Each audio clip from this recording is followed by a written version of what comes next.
You're listening to The Real Estate Ride. Make sure to subscribe and enjoy the show. What kind of return are you looking for? And that goes for everything. I mean, it go from private money lenders to contractors, right?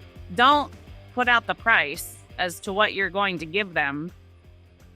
Let them tell you. Yeah, let them tell you. Have a discussion with them as to what they're expecting. So if a private money lender wants 15% and 2 points, we're not going to say, well, we can get you 15% and 5 points. How does that sound? We're going to let them tell us, because some may only want 10. Some may want 12. And the same thing goes for contractors, which we're going to get to in a little bit. But don't say, well, I can give you $15 an hour if they're willing to take 10 or 12 or even 9. You know what I mean? Let them, whoever says the number first loses, is what Jay always says. Yeah. So have a discussion on what their expectations are before you can tell them what you offer them. All right, we're going to get started then. So today we want to talk about setting up the big picture. So setting up your company for success. This call is about building your team of A players. Okay? So as you know, this business, you own your own business, but it only works as well as the team that you surround yourself with, right? So there's many different facets and many different moving parts to a real estate transaction, whether you're wholesaling, fixing, flipping, lease optioning, or anything like that. You need to have your team of players in place to help you hit your goals. And the better your team, the better you're going to be at hitting the goals that you want to hit. So put a short list together here, and we can add to this too as we go if you guys think of anything else. So one thing that you're going to need is attorneys. Okay? And it's plural for a reason. We don't use just one attorney. We have an attorney just for litigation, and that's whether we're litigating against someone else or they're litigating against us. Both has happened. It's just a part of being in real estate.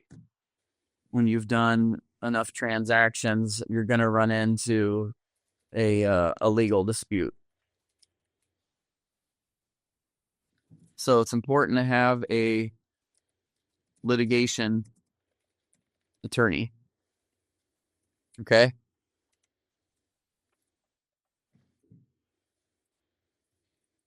Next, if you're, depending on what state you're in, you may need an attorney for title work.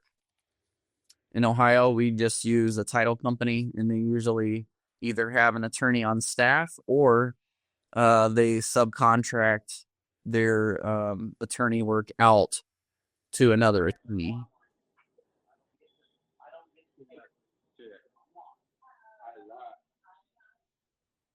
I just muted someone with background noise. You're still getting background noise. So if you guys want to add something, you can mute yourself.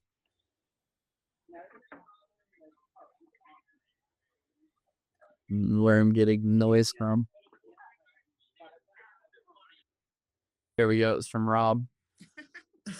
Okay, Rob, I muted you. So, you may need an attorney for title work. The title company that we typically use in Central Ohio is Elite Land Title. And as an example, they don't have an attorney on staff. So they subcontract their attorney work out. And we use our own attorney just for deed prep and note prep. In mortgage prep when we are doing closings for fix and flip houses. The other thing you have to consider if you're in an attorney state is, are they wholesale friendly?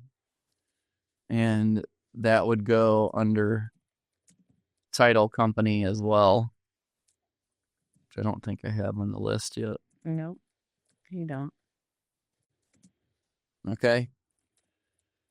So you want someone who is wholesale friendly. Wholesaling is legal.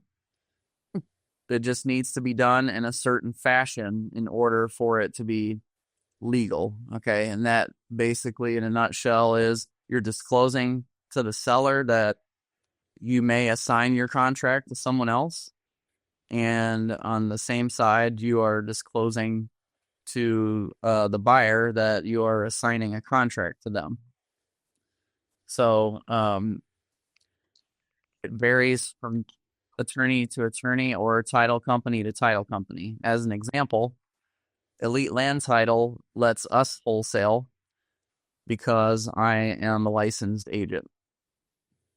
And so they consider that that I have a license to transact real estate, and they're fine with that. However, we recently were purchasing a deal, not we, but Bonnie. Yeah, Bonnie and Andy were purchasing a deal from a wholesaler, and he doesn't have a real estate license, and so Elite Land Title did not want to do that transaction. So we moved that over to Golden Title. Okay. So Golden Title allows for wholesaling without a license.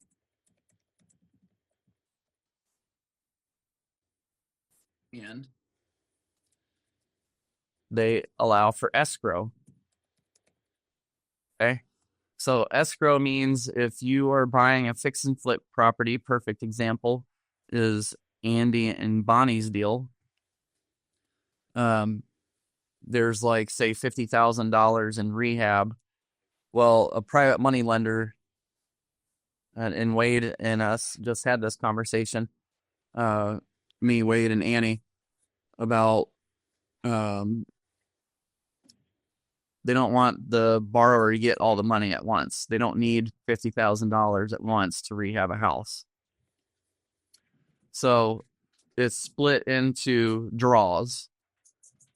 And so we instruct the title company how those draws are going to be split. And we do that on behalf of our private money lenders to protect them. And also,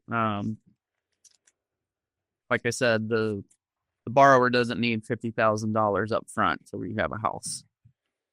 So as an example, you could say split it into $20,000, $20,000, and $10,000.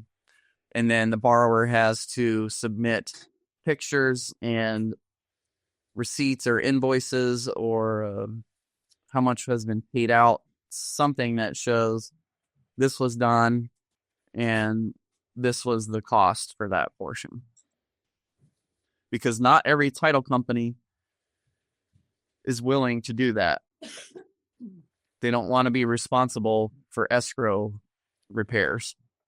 In fact, the majority of title companies do not want to do escrow funds.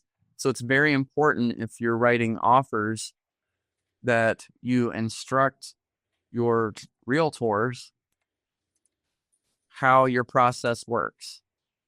Okay? So, as an example, instruct them that it's a private money loan, not cash. No matter what they tell you. Okay? You had more issues with this than I care to deal with, to be honest. The real estate agent thinks that they know what they're doing and thinks that private money is cash.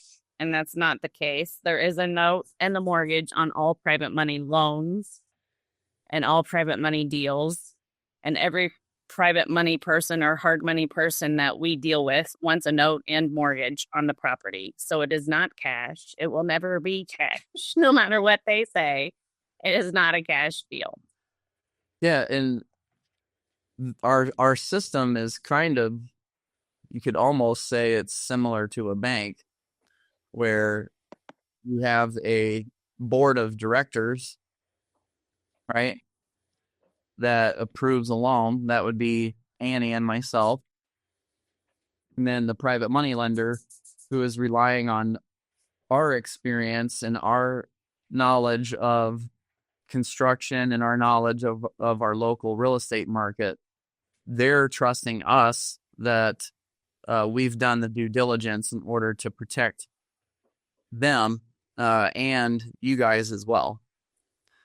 So we're out to protect everyone, which is why we tell you not to put cash on your purchase contracts, because it really truly is contingent on financing approval. So there is a box normally for other financing. Okay.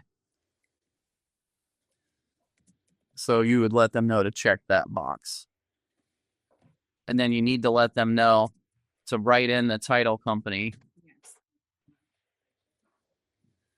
Now, just so you guys know, typically in Central Ohio, the seller pays for title insurance. However, when you are requesting your own title company, you are going to pay the title insurance. But trust me when I tell you that that is perfectly okay. All right. It's worth a few $100 that you have to pay extra to get your own title company. And the perfect example is a deal that we just closed with Chris and James. Their agent did not put the title company in the purchase contract. So, of course, the seller and the selling agent assume we're using their title companies. We get 10 days out from closing. Title company says, we won't escrow funds. It wasn't even 10 days. Okay. Like 3 days out. It was a week at least. So we won't escrow funds. And so guess what we said? This deal isn't going to close. You're either switching to our title company, which we instructed you to do in the first place, or this deal is not closing. Okay. So there was back and forth. An addendum had to be done. Now the listing agent is pissed off. The seller's pissed off. They think it's a cash deal because it was written cash in the contract. They're even more pissed off about that. The seller doesn't understand what's happening. Nobody knows what this private money thing is. And so now everybody is hesitant about this deal closing, which it closed fine. It closed by the deadline. Everybody got their money. Everybody was happy. However, you are building long-term relationships in your community with other agents, and if you give them a hard time, they're going to walk around in their office and tell all the other agents about how hard of a time it was to close a deal with you. And so if you run into a multiple offer situation in the future and it's you versus someone else, what do you think that agent's going to say? Hey, Mr. Seller, I wouldn't take this one because these guys are a pain in the butt to deal with. Right? So don't think about this is just a one-time transaction you're doing with someone. You're building long-term relationships with multiple people in your community. Okay? Attorneys, you can also have them review your documents if you'd like. You can have them set up your LLC if you wanted.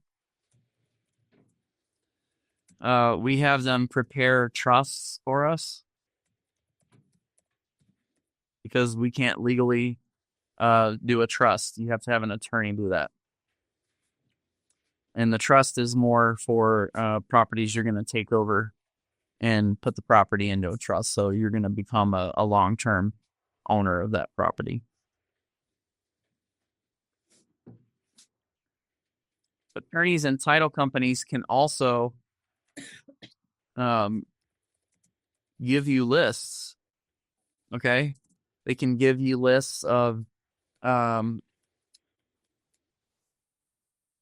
addresses of people that you can target to mail to, or that you can skip trace and call.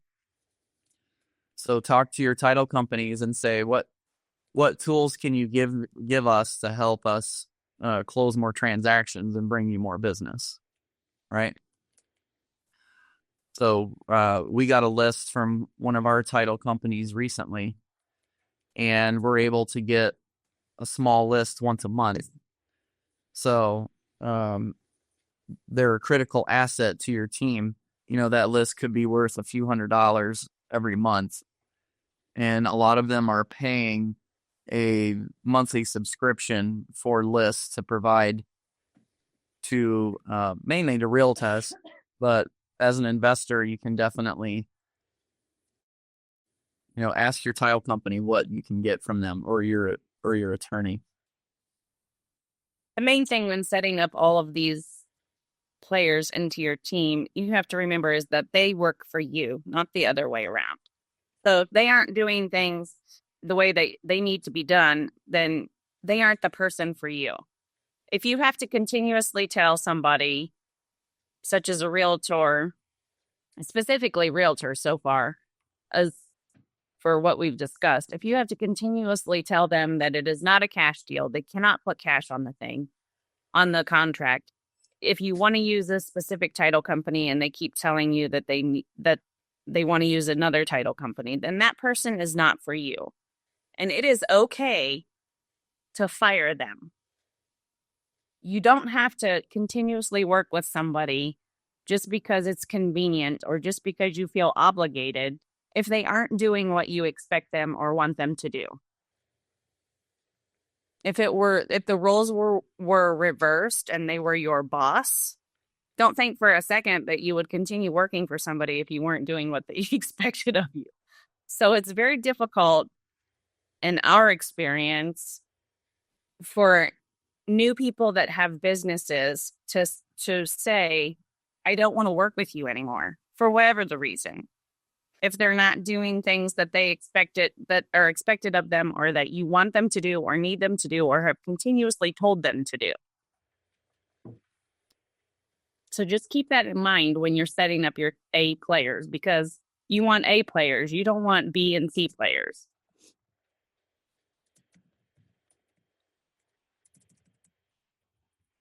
If you're unsure in your area, which people are, let's say, investor friendly, ask your local RIA, go to a couple RIA meetings, go to a meetup and ask and find out, who are people using in the area, and they will refer you because they're happy with the service that they're getting. Right. Okay. It's who do you know, right? Same situation. Your network is your net worth, right? So just ask and see. You could even ask your title company, if you find them first, hey, what realtors do you know that are good to work with for investors, right?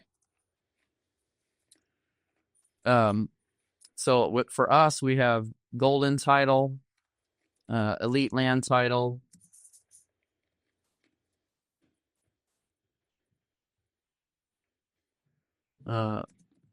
they allow escrow funds, Anderson title. but no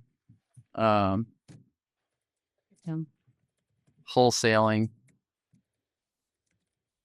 without a license. A real estate license. Yeah, real estate license. And then we also have world-class title. Will allow escrow and wholesale.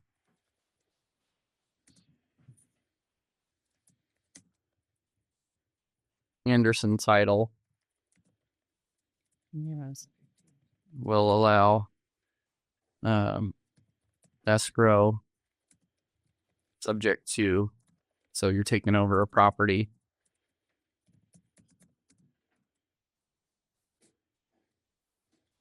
Okay. So realtors, you can find them on Google. It is very powerful to have a large list of realtors to be emailing and or text blasting or voice blasting them regularly that you're looking for deals, because they are going to have deals coming up that aren't on the market yet, and they want to get both sides of the commission. And if you are communicating with them regularly, like on a weekly basis, then they're going to think of you when they come across a distressed deal, a seller that can't sell, somebody's property's too beat up to list on the MLS as an FHA deal. Or maybe they have a seller that needs to sell super fast and can't even wait. So they'll come to you because they know you can close quick. That you can close quickly. So you can find realtors on Google. Google search your town.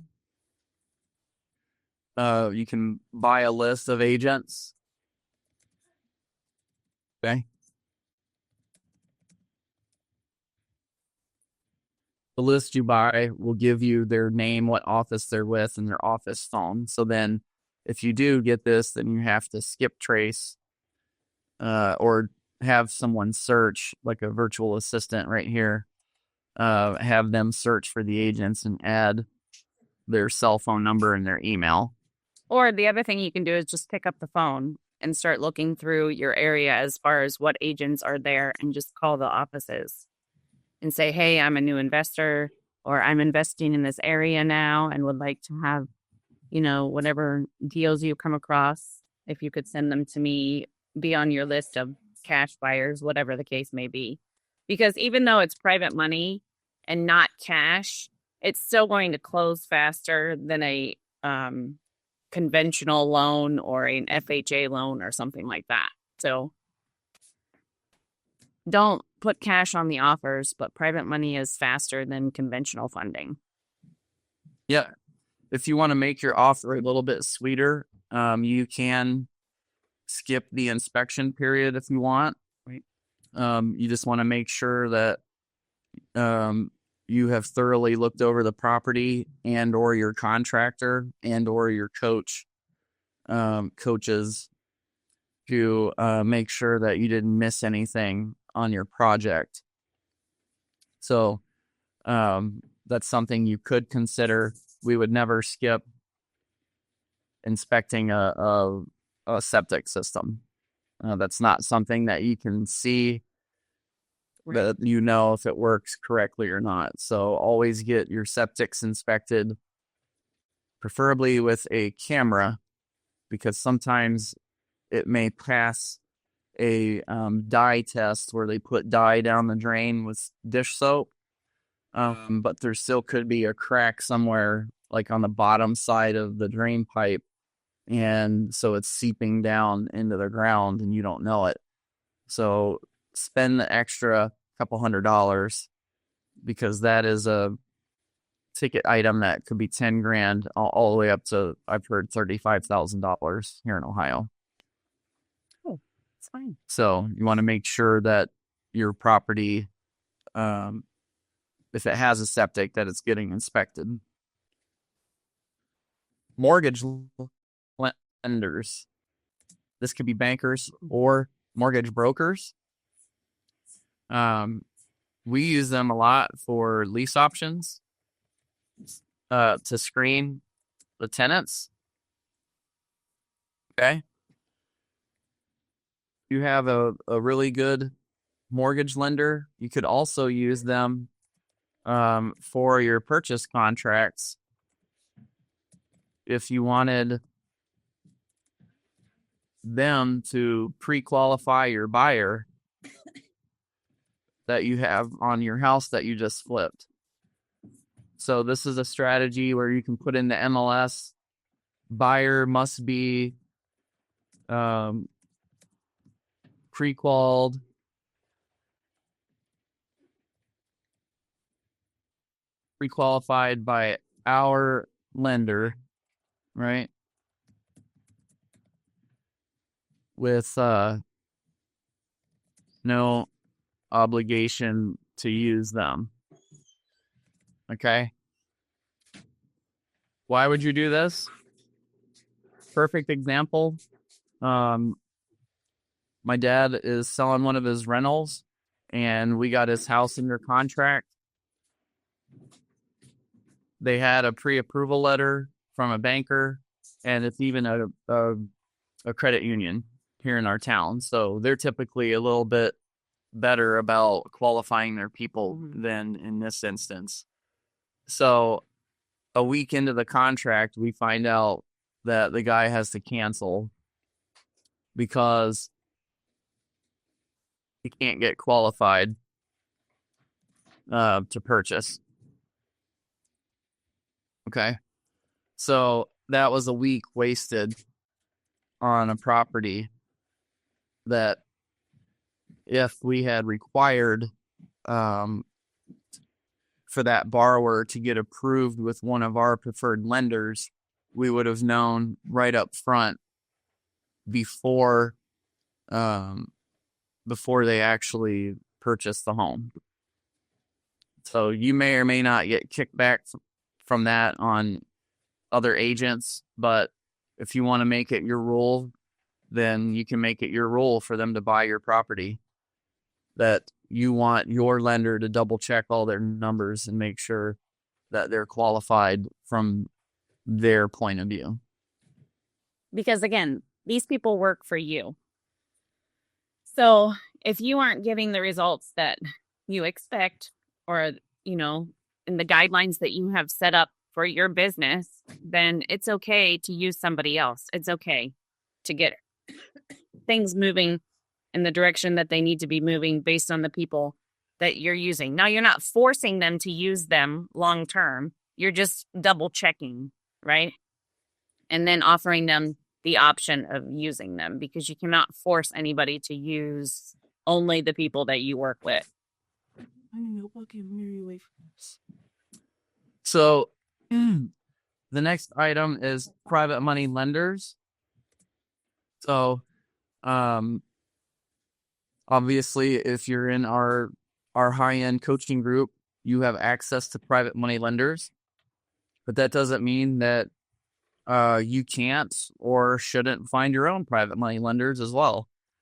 You can never have access to too much money, right?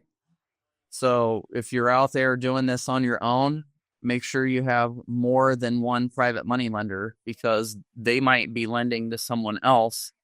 Typically, it's coming on a case-by-case basis, and you're trying to figure out, do they have enough to fund this deal?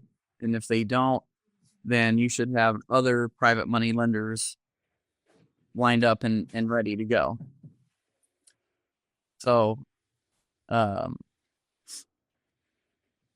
with that, it's good to have a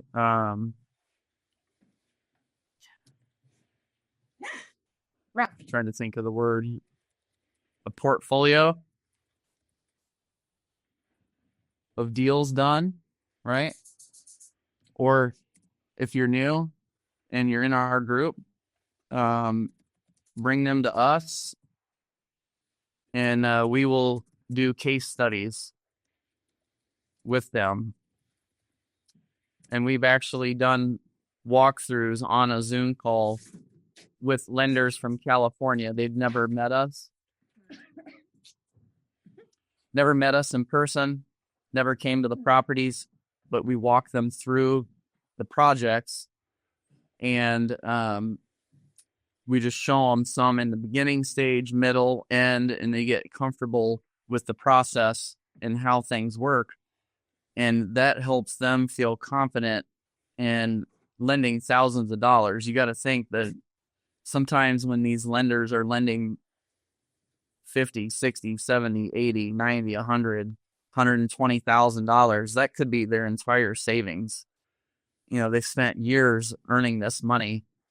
And so they want to feel comfortable that they're loaning their money to somebody who is going to perform, somebody that is going to execute and get the deal done. And everybody makes money, right? The private money lender makes some money. You guys make some money. Everybody's happy in the end. Okay. So, you can find private money lenders at your local RIAs. You can join Facebook groups for private money lenders. You can send postcards to people that have purchased homes cash in the last 12 months. They could potentially be a private money lender. So there's lots of ways that you can connect with people, and we don't recommend the first time they contact you that you're like, hey, do you want to fund this deal tomorrow? Right. But at the same time, if you know anybody that has a job that offers a 401k or an IRA as part of their retirement funds, and they've been with them for any length of time, those people are potentially private money lenders. Depending on if their company allows them to have a self-directed 401k or self-directed IRA.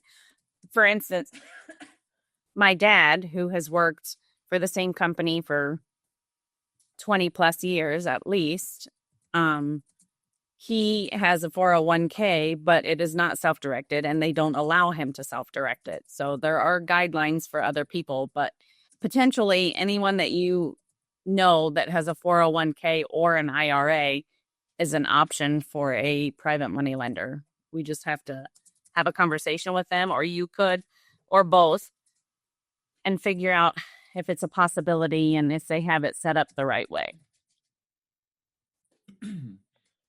Jay, Annie, this is John. Hi, John. Hi, guys. I think there's SEC regulations that indicate something about 3 touches before you approach somebody about anything specific like that. Is that correct? I don't know if it's 3 touches, but I know that if you are approaching people about a certain interest rate, Right. Specifics. a specific interest rate, like do not go on Facebook and say, I need a private money loan. I'll pay you 10% interest. Yeah, you cannot guarantee anything really, any kind of returns on anything specifically without more than, you know what I mean? You can't advertise a specific interest rate for everyone that does private money with you. So Yeah. you have to be very careful. But you can definitely have a conversation about if they want to be a private money or a lender, or if there's private money lending options available for that person. Yeah. Without being specific on what you're offering them. Yeah, that's a good point, John. So you can put out a postcard that's generic, and that's okay, or does it have to be approved by SEC or anything like that?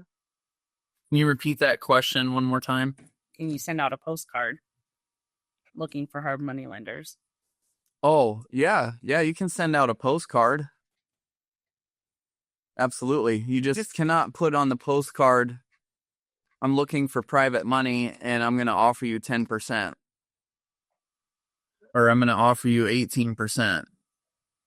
Okay, so you're saying you can put out a postcard that says you're looking for lenders, but you can't put specifics on. On what Right. you're offering them. Yes. Right. Correct. So you could put on there case study of my last flip, and my private money lender made $4,732, right? Or contact us to find out about how we're making other people money through our house flips, right? You could even hold an event. Hey, come to our event this weekend and learn about what does it look like to be a private money lender. As long as you're not specifically saying, be a private money lender with me, I can get you 18%, or I can get you 15% plus 4 points, or I can get you 12% plus 3 points. Yeah. You can't put any specifics on what you're going to offer them or what you're able, quote unquote, able to get them. But you can definitely send out something or have an event on something saying, come and learn about what private money can do for you, or what we can do with your retirement funds, or whatever you want to. Yeah. Something else to think about is different people want different rates of return. So when you're having a discussion with a private money lender and they're like, well, what kind of return can you give me? What do you think we say? It depends. What kind of return are you looking for? And that goes for everything. I mean, it go from private money lenders to contractors, right? Don't put out the price as to what you're going to give them. Let them tell you. Yeah, let them tell you. Have a discussion with them as to what they're expecting. So if a private money lender wants 15% and 2 points, we're not going to say, well, we can get you 15% and 5 points. How does that sound? We're going to let them tell us, because some may only want 10. Some may want 12. And the same thing goes for contractors, which we're going to get to in a little bit. But don't say, well, I can give you $15 an hour if they're willing to take 10 or 12 or 8, 9. You know what I mean? Let them, whoever says the number first loses, is what Jay always says. Yeah. So have a discussion on what their expectations are before you can tell them what you offer them. Okay. Yeah, and if they're new to real estate and you tell them I'm going to pay you 15%, they're going to be like, this is a scam. Yeah. Right? Because they don't, in their mind, no one would ever pay 15% Interest rate for a home loan. Right? They don't fathom that. Why would you do that? But they don't understand that this is just a quick turn project. The projects are only, you're not paying 15% for 30 years. So just ask them, what do you want? And Right. and they'll tell you, and then you have to see if you can make that work, or you could counter them with something if you wanted. But Right. I think there's a feeling that any interest over 12 or 13% is considered higher risk. uh-huh. Yep. Yeah, so I mean, we just did a deal, and there's 2 lenders on one project. One wanted 12% and 4 points, and the other one wanted 15% and 1 point or 2 points. I can't remember which. but everybody's different, because everybody's willing to take a risk at a different level, obviously, and everybody wants a return on their money at different levels as well. So have a conversation with them. Let them tell you what they're expecting before you say, this is what I can get you. And never put on anything advertising wise that this is what I can get you. Right. Okay. Yeah. So when you're talking to private money lenders, you should have something to send them, like about us, pamphlet, or like private money lending info packet, right? Do you have something that we can show somebody? A form of some sort? Yeah. Yep. Okay, great. It's a credibility pack, right? Yep. So it just gets them familiar with you, your process. Like I said, if you're new, just outline the private money lending process and give them that, and be upfront with them. Like, if you're with our group, we'll help you get them closed. Yep. Right. But if you're trying to do it on your own, I would be upfront and be like, hey, I'm in a coaching group. My coaches are watching over everything I'm doing. They're approving everything to make sure that your risk is minimal. Obviously, there's risk anytime that you're going to loan money, but we want to minimize it as much as possible. And you could even offer to partner with them if you wanted. Hey, why don't we partner on the first deal? We can own it together. That way, you're in it with me. I'm not going to, I can't just, run off with your money or whatever it is that you're worried about. Then we own it together and split the profits with them. You'll find out what they're comfortable with, and then try to structure your deal around what they want. And this is the biggest reason that we have the formula that we do for all of our flips and all of our real estate stuff in general, is so that it protects not only the person that owns the house or the student that we're dealing with, but it also protects the person that's lending the money. Yep. Very good. Thank you. Yeah. So hard money lenders and private money lenders sometimes are called the same thing, but there's hard money lender like brokerages out there as well. Yeah. So one, as an example, that's huge. It's owned by an insurance company. It's called Ricasa. And I think they lend in about 30 states. And they're like prime plus. It was 10%, wasn't it, when I pulled it up the other day?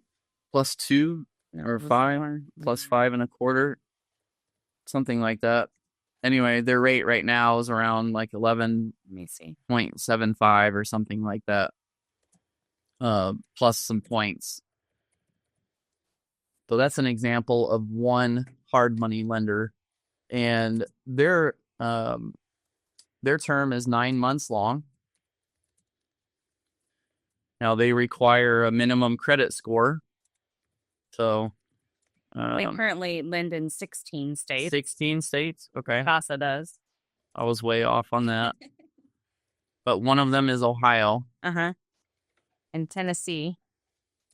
Tennessee also. Florida, so you all are in luck. Now they have certain guidelines, so you need to go over those guidelines. Like, as an example, they will not lend on a property that's in the country. It's too hard to determine values, and so they want to stay away from that. So you got to be buying in the city somewhere. They prefer subdivisions. Their minimum credit score is 680. Oh, right now. 680 minimum score. Their minimum loan is $60,000. Their maximum loan is $750,000. And they require that you have 10% of the requested loan amount in cash or cash equivalents. So you don't have to put the money down, but you need to have 10% in reserves. And no, Mike, they do not lend in Alabama. Sorry, Mike.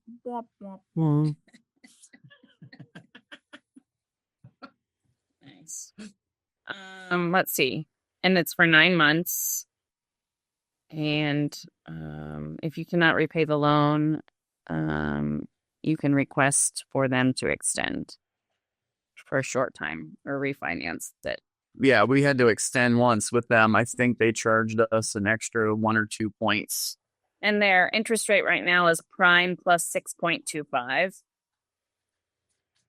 And they will fund 100% of purchase and improvements and soft costs, but they only do 70 to 75% after repair value. Yep. So they want to know they're doing 680 because that's usually the minimum requirement for any bank to do a investment refinance. Okay. So that's why they're doing this. They want to know that if you can't sell the property, you're able to refinance it and get a permanent loan with a local bank. And they cap you at 70 to 75% LTV, which is loan to value, or you may know it as ARV, after repair value, because the banks want 20% equity when they're refinancing you. Okay. So just a little bit on that. So it's good to have multiple hard money lenders, and a lot of times you'll find them at your local RIA. Okay. I can't type, so.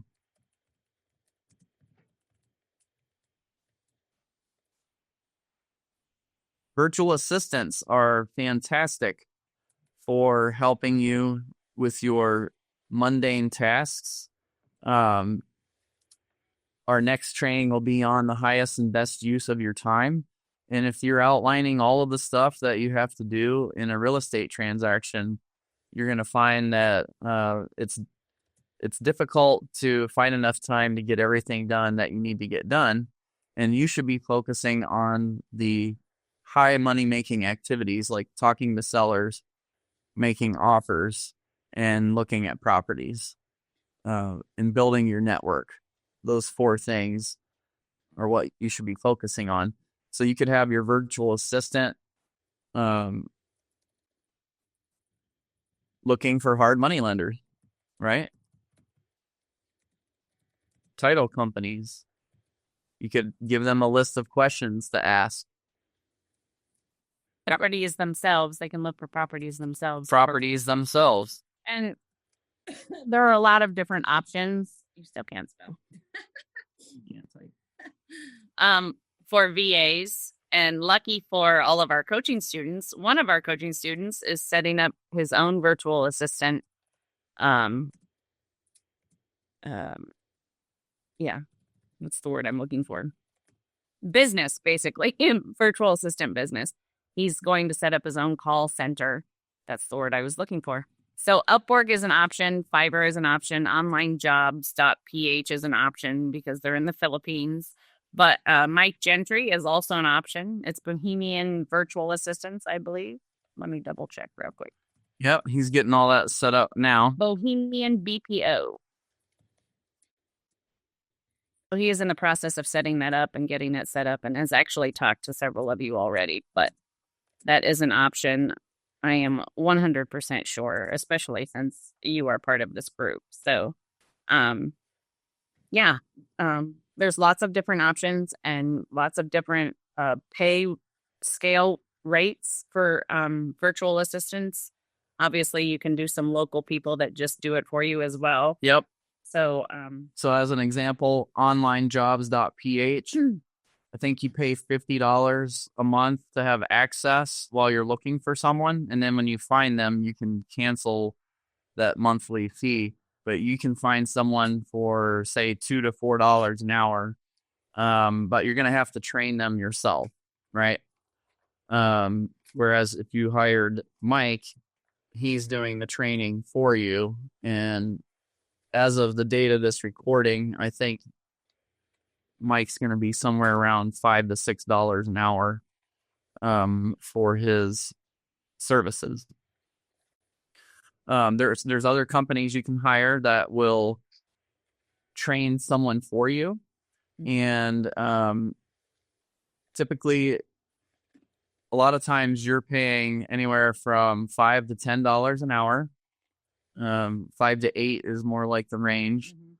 But they may even have a setup fee, right. Some of them are charging $500 just to connect you with someone. But those people are trained. Fiverr and Upwork are great spots to get a virtual assistant for just one little project or long term as well. So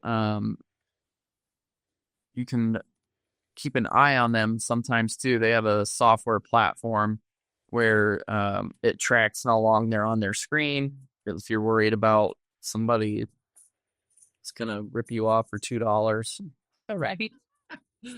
Right? Put down they had 8 hours. But another good point to that is when you're hiring someone, you should already know how to do what they're doing. Right. Like you should at least do it yourself once and see how long it takes you to do it, and create a little video like we've done here, showing you, hey, go here, do this, go here, do this. And then you do it one time. Your training is done.